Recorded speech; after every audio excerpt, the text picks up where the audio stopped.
kalau puasa di tanah suci Mekah memang betul-betul nggak terasa. Lain kata Wak Bedah di Mencirim. Wak Bedah di Mencirim bilang sama si Ati, "Oh Ti, nggak terasa puasa kita ya Ti ya." Tahun yang lalu dia bilang, "Udah dapat 20 hari Ti." "Ah masa Wak nggak terasa?" "Nggak terasa Ti, baru semalam. Udah dapat 20 Ti." "Wak nggak terasa nih Wak, nggak terasa. Wak puasa." "Wak kan lagi hamil loh Ti. Wak nggak puasa." Pantes nggak terasa. Orang dia nggak puasa. Tapi kalau di Mekah puasa juga, tapi tak terasa puasa itu. Kenapa? Karena luar biasa nikmatnya. Ayo ke tanah suci. Assalamualaikum warahmatullahi wabarakatuh.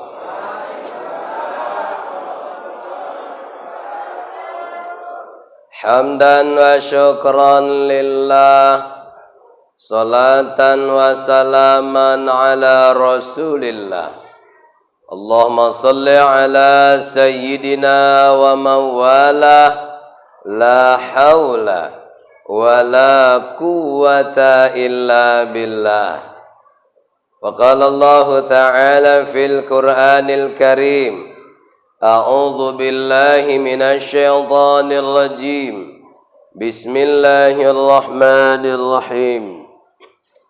Ya ayyuhalladzina amanu kutiba alaikumus syiyam kama kutiba alal ladzina min qablikum la'allakum tattaqun. Shadaqallahul azim wa sadaqar rasuluhun nabiyul karim. Wa nahnu ala dzalika minasyahidina wa syakirin. Walhamdulillahi rabbil alamin. Yang saya hormati Bapak Ketua BKM Masjid, Bapak Arifin Sapohan SESH. Salah. Arif Sah. Ku bilang tadi, ku pikir nggak nyimak. Rupanya nyimak. Kupikir ikut-ikutan salah. Rupanya nyimak. Alhamdulillah.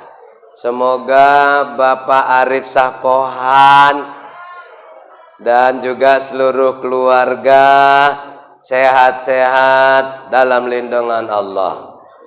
Dan bapak-bapak pengurus BKM lainnya juga insya Allah sehat dan dalam lindungan Allah Subhanahu wa ta'ala. Yang saya hormati orang-orang tua kami, bapak-bapak kami, ibu-ibu kami, seluruh jamaah yang hadir malam ini, insya Allah semuanya sehat dalam lindungan Allah. Bapak Ibu, malam ini judul kita yaitu Al-Quran, puasa dan Al-Quran, hari kiamat menjadi syafaat. Bapak Ibu, ada hadis Nabi bahwasanya Nabi Shallallahu Alaihi Wasallam ada bersabda, "As-siyam wal Quran yashfa'ani lil 'abdi yaumal qiyamah." Puasa dan Al-Quran hari kiamat memberikan syafaat. Syafaat itu adalah pertolongan. Bu, rasa-rasanya tidak pun nunggu kiamat, Pak. Puasa dan Al-Quran itu rasa-rasanya udah jadi penolong. Rasa-rasanya. Bagi saya, ibu-ibu, rasa-rasanya puasanya udah jadi penolong belum? Sudah. Salah satunya gara-gara ada puasa Ramadan, jualan goreng sampai sore. Rame tuh gorengan. Itu cerita gorengan dulu. Gara-gara puasa, hari ini orang jadi ke masjid. Betul nggak? Kalau nggak ke puasa, nggak ke masjid nih mama-mama. Aku udah tahu ini. Gara-gara puasa, Anak-anak remaja banyak di masjid. Gara-gara puasa yang kori-kori rajin jadi Bilal ke masjid. Kalau nggak puasa, tak kemana juga orang itu. Gara-gara puasa, ustadznya aman semuanya. Saya jujur kalau dah ngisi di sini, saya paling senang. Karena sangat aman sekali. Bu, gara-gara puasa, alhamdulillah, beras di rumah utuh. Gara-gara puasa, minyak goreng pun selamat nggak berkurang. Pokoknya puasa ini memang luar biasa. Masih di dunia, belum di akhirat. Makanya jangan malas-malas puasa. Ini baru aja sakit sikit dah nggak puasa. Sakit apa, Wak? Gatel kurapku. Gara-gara kurap nggak puasa. Sakit apa, Wak? Aku kalau puasa lapar. Ya memang semua puasa lapar. Bapak Ibu, udah ada jaminan. Kata Nabi, orang yang berpuasa itu akan sehat. Summu tasihu. Orang yang puasa itu akan sehat. Makanya kalaupun sakit dia tetap ikut sahur. Karena sahur itu mendatangkan berkah. Pak Arif sakit, tapi Pak Arif ikut sahur, Pak. Alhamdulillah. Jadi ikut sahur. Nanti yang ada sakit gula umpamanya. Sakit gula ini kan kalau udah jam 8 udah hoyong-hoyong. Nengok orang dah macam nengok apa? Nengok tiang tak nengok singkong, nggak tahu lah. Pokoknya orang kalau ada sakitnya, apalagi sakit gula, itu lemas luar biasa. Tidak apa-apa ibu-ibu. Ibu-ibu tetap harus sahur. Ketika ibu-ibu nanti, bapak-bapak nggak sanggup waktu berpuasa, buka. Jadi, orang yang berpuasa itu akan sehat. Tidak ada orang yang puasa itu jadi sakit, kalau memang dia sehat. Kalau orang yang sakit, nggak puasa pun memang sakit.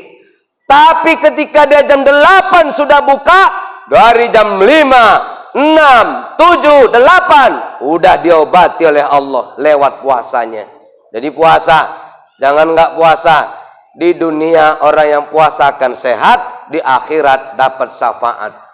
Nanti hari kiamat itu puasanya teriak-teriak itu. Ya Allah, ya Allah. Bu, teringatnya hari kiamat nanti tiup trompet sangkakala berapa kali? Ada yang bilang 2 tadi aku dengar, ada yang bilang 3. Ibu bilang 3. Yang di belakang bilang 2. Belakang berapa? 3. Yang 2 tadi siapa? Kalau ada yang bilang 2 itu masih dibenarkan. Bilang 3 juga dibenarkan. Sekarang yang belum persis itu bunyinya. Tapi kalau nggak salah bunyinya kayak gini lah. Nanti pas ditiup trompet sangkakala.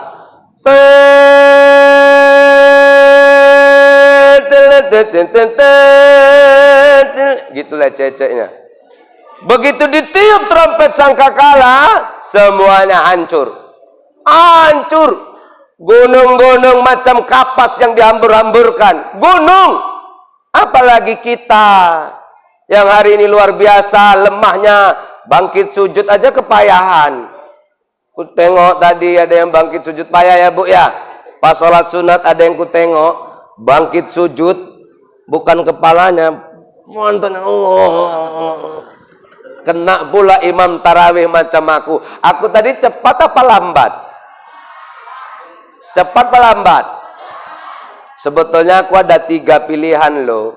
Nantilah masih ada lagi witir ya. Ibu-ibu nanti pinginnya saya sholat tarawih, sholat witir, baca fatihahnya 3 kali napas, 2 kali napas, atau 1 kali napas, atau saya nggak bernapas-napas. Pilih mana?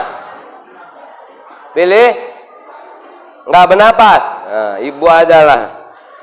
Mati terus di depan nih. Bapak Ibu, jadi ketika di yaumil kiamah nanti sudah ditrompet sangkakala hancur semuanya. Ditiup trompet lagi yang kedua, dikumpulkan semua ke padang mahsyar. Mulailah ada yang tersesat-sesat, mulailah ada yang ketakutan. tapi puasanya berteriak-teriak, Allah, ya Allah, jangan dia sesatkan. Aku dulu saksinya, dia dulu tidak makan, dia tidak minum, hanya ingin dekat denganmu ya Allah. Izinkan aku menolongnya ya Allah. Maka orang yang berpuasa dapat syafaat. Maka puasa itu yang betul. Saya pernah nonton ceramah Ustadz Suhendro waktu di YouTube. 3 ciri orang yang berpuasa menurut Imam Al-Ghazali. Rupanya puasa itu ada tingkatannya. Makanya ambil tingkatan yang nomor 3 kata Ustadz Suhendro. Puasa apa itu? Bukan hanya perutnya saja, bukan hanya mulutnya saja, bukan tangannya saja, tapi hatinya juga berpuasa. Orang yang berpuasa ini Pak, hatinya harus baik ya Bu ya. Kalau minyak naik enggak boleh marah-marah. Minyak naik cukup dengan makan rebusan-rebusan. Siapa yang nyuruh? Wak Megawati. Cuman kalau daun ubi direbus, sholat, mau mual aja perut tuh, membuang. Taulah godong ubi direbus. Ada kawan tuh ku tengok, asal udah sholat pasti gini dia. Alhamdulillah rabbil alamin, Allahumma maliki yaumiddin. Iya kan amunya kena stand. Sebetulnya tahan, tebatuk malah. Karena godong ubinya direbus. Bu, Pak, jangan sedih. Orang-orang kalau puasa hatinya itu akan jadi tenang. Karena ketika puasa yang ketiga khawasul khawas, dia bukan hanya nahan lapar, nahan haus, bukan hanya nahan matanya, tangannya dari maksiat, tapi hatinya juga mampu berpuasa.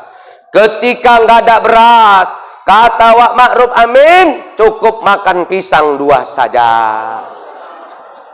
Nggak usah sedih, hatinya harus tenang. Syukur masih bisa makan pisang daripada diselang. Orang yang puasa itu harus tenang. Dibilang kata Wak Ma'ruf makan pisang, makan pisang. Pisang pun enak kok dikeripik, ya kan? Pisang pun enak kok direbus, ya kan? Nggak usah digoreng-goreng, direbus. Bapak sama dirujak kata bapak ini. Jadi Bapak Ibu, saudarakin dimuliakan Allah. Orang yang berpuasa sebenarnya di dunia akan selamat, di akhirat akan selamat. Yang selanjutnya, apakah yang mampu memberikan syafaat? Al-Quran. Pak, Allah kenapa turunkan Al-Quran di bulan Ramadan? Ramadan ini mulia karena turun Al-Quran. Kalaulah Ramadan tidak diturunkan Al-Quran, mungkin gak akan mulia Ramadan ini. Karena turun Al-Quran, Ramadan jadi mulia. Nabi jadi mulia karena Nabi dikasih mukjizat Al-Quran. Kita mumpung masih hidup di Ramadan, ayolah ambil syafaat dari Quran. Apa itu? Baca Al-Quran.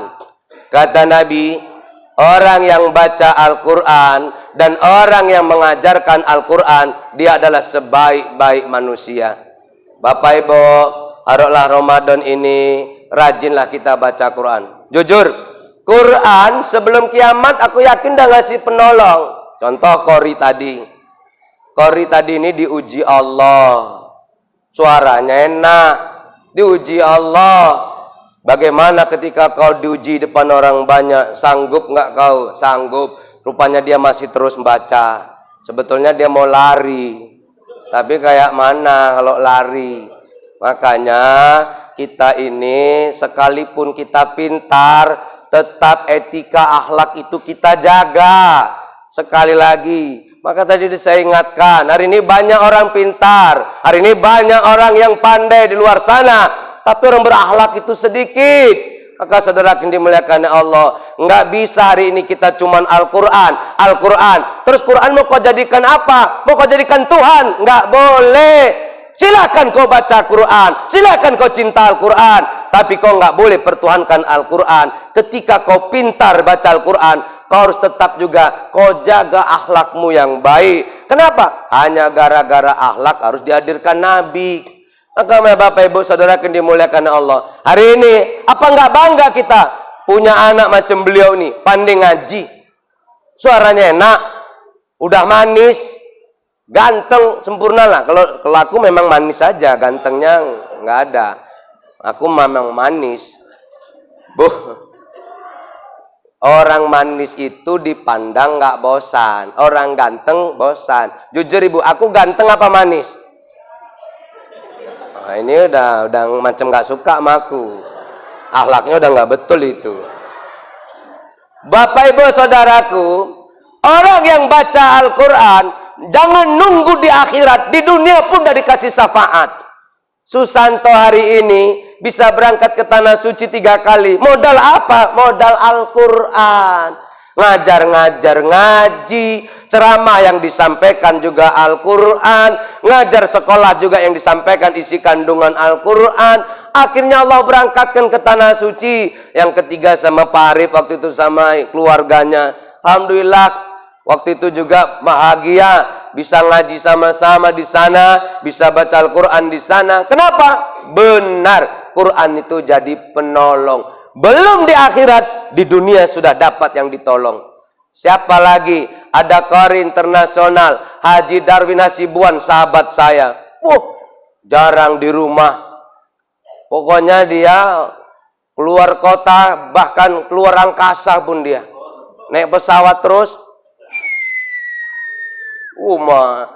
Naik pesawat asal a'udzu billahi minasyaitonir rajim. Udah berapa coba dikasih? Aku sampai jenggot meleleh air pun segitu juga. Lambat datang dikoyak isinya. Dan ibu tengok Haji Darwin. Allah muliakan. Allah muliakan. Lihat, bolak-balik dia berangkat baca Quran. Nggak ada bayar pesawat. Diongkosi orang. Sahabatnya banyak. Luar biasa, ke Tanah Suci juga diberangkatkan. Itulah tanda kemuliaan Al-Quran. Lihat hari ini anak-anak masuk di televisi. Ikut lomba di televisi. Kok bisa masuk TV? Kalau Pak Jambak dulu masuk TV karena jualan obat tongpang. Sekarang udah nggak ada tompangnya, tompeng. Ini orang yang masuk TV dulu, Pak Jambak. Karena jual obat. Tapi anak-anak itu kecil-kecil. Ada yang buta lagi masuk TV. Kenapa? Karena Al-Quran yang giring dia. Anak-anak kita sekarang karena nggak pandai baca Quran, masuk TV juga karena mencabuli anak tetangga. Mau pilih mana? Masuk TV karena baca Quran atau masuk TV karena mencabuli anak orang? Ayo Bapak Ibu, Ramadan ini mari kita jadi orang baik. Apa itu? Belajar Al-Quran dan mengajarkan Al-Quran. Bu, kalau belum bisa baca Quran, belum lancar, ngaji silahkan. Jangan takut-takut. Tapi aku mohon kalau di masjid, jangan pakai mic. Ini kadang udah ngaji nggak lancar pakai mic. Wa minan nasi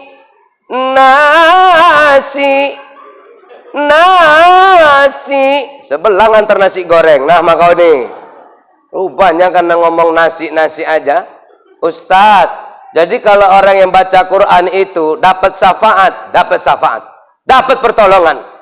Jujur ibu-ibu, bapak-bapak, jamaah yang dimuliakan Allah Subhanahu wa taala. Anak saya sekolah itu nggak pernah dapat juara. Nggak pernah. Dan saya juga dulu sekolah nggak dapat juara, nggak pernah. Cuman aku bahasa Inggris rada pintar sikit.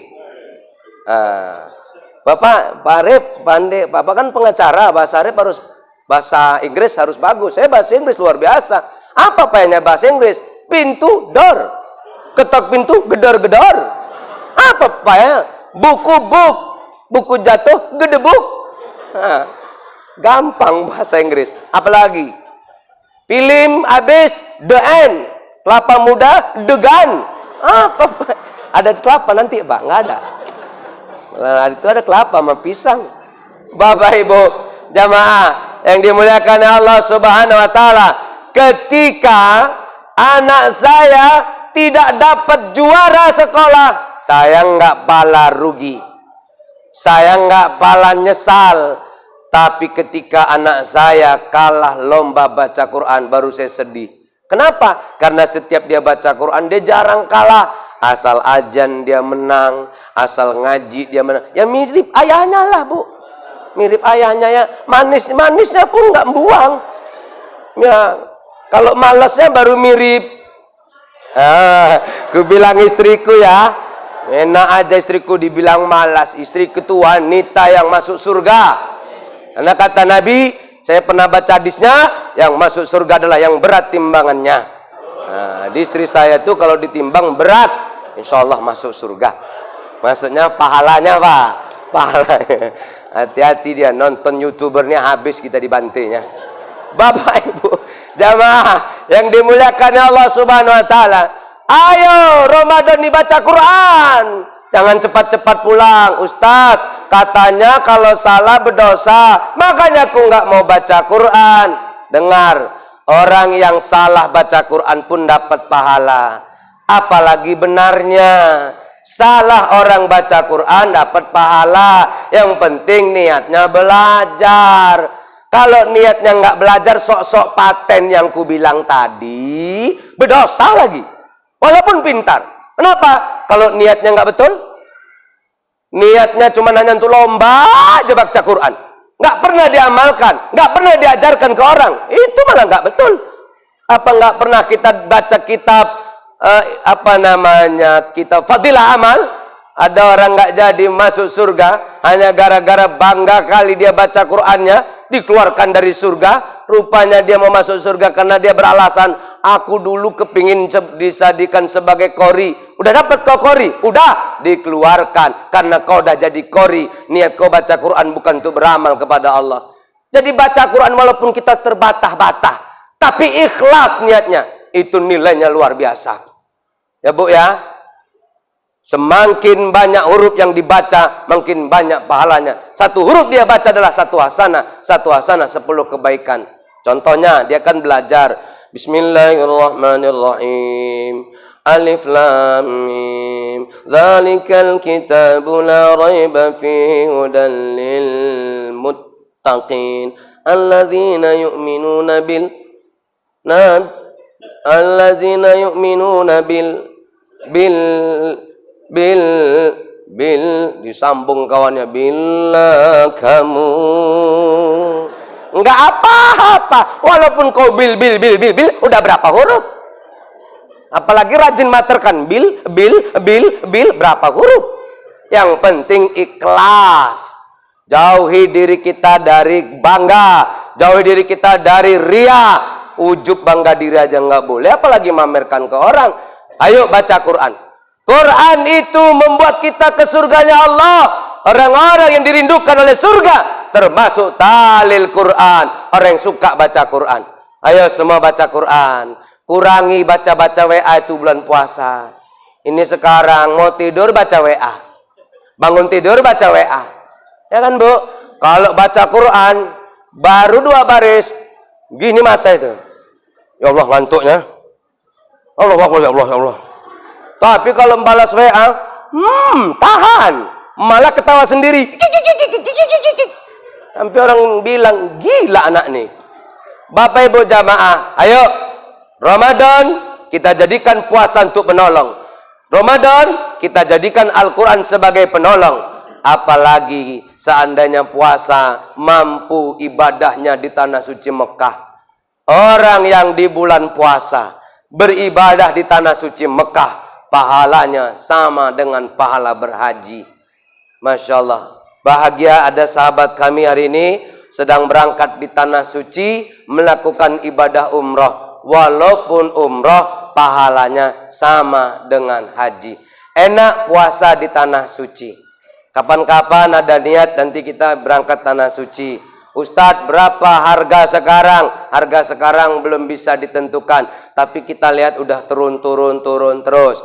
Yang jelas kalau udah ada niat teruskan. Daripada nanti diteruskan ke ambulan, nyesal. Bu, Pak, perkara berangkat dan tidak itu kita serahkan sama Allah. Enak di sana. Apalagi puasa di sana. Kalau puasa di tanah suci Mekah memang betul-betul nggak terasa. Lain kata wak bedah di Mencirim. Wak beda di Mencirim bilang sama si Ati, oh Ti, nggak terasa puasa kita ya Ti ya. Tahun yang lalu dia bilang, udah dapat 20 hari Ti. Ah masa Wak nggak terasa? Nggak terasa Ti, baru semalam. Udah dapat 20 Ti. Wak nggak terasa nih Wak, nggak terasa. Wak puasa. Wak kan lagi hamil loh Ti. Wak nggak puasa. Pantes nggak terasa. Orang dia nggak puasa. Tapi kalau di Mekah, puasa juga, tapi tak terasa puasa itu. Kenapa? Karena luar biasa nikmatnya. Ayo ke tanah suci. Yang di sini kalau ada rezeki sama Pak Arif aja. Kita kalau daftar itu sama yang kenal enak. Apalagi Pak Arif ada sekolahnya. Kalau dia macam-macam ambil sekolahnya. Ambil sekolahnya. Apalagi rumah ada mobil baru. Pulang dari tanah suci mobil pun jadi putih. Luar biasa. Gigi pun putih. Masya Allah. Bapak Ibu Saudaraku, lalu baca lagi Al-Quran di tanah suci. Masya Allah bahagianya. Tak sampai aku khatam di tanah suci Ustadz, tapi aku bisa beli Al-Quran di tanah suci. Masya Allah. Walaupun kita tak bisa khatam baca Quran di tanah suci, beli Quran, wakafkan Quran di tanah suci juga Alhamdulillah. Ayolah Bapak Ibu, jadikan Ramadan ini sekali lagi sebagai penolong kita, sebagai memberikan kebahagiaan untuk kita, baik di dunia dan akhirat. Apa itu? Puasanya. Apa itu? Al-Qur'annya. Mulai malam ini jangan putus, jangan berniat berhenti untuk puasa, dan jangan berniat berhenti untuk baca Al-Qur'an. Khatam, ulang lagi. Khatam, ulang lagi. Jangan pernah bosan. Yakinlah surga merindukan orang-orang yang suka membaca Al-Quran. Demikian yang dapat saya sampaikan. Semoga apa yang kita sampaikan ada hikmah bagi kita semua, dan kita mohon kepada Allah, semoga Allah memberkahi, meridhai amal ibadah kita malam hari ini. Amin ya rabbal alamin. Wallahu alam bisawab. Assalamualaikum warahmatullahi wabarakatuh.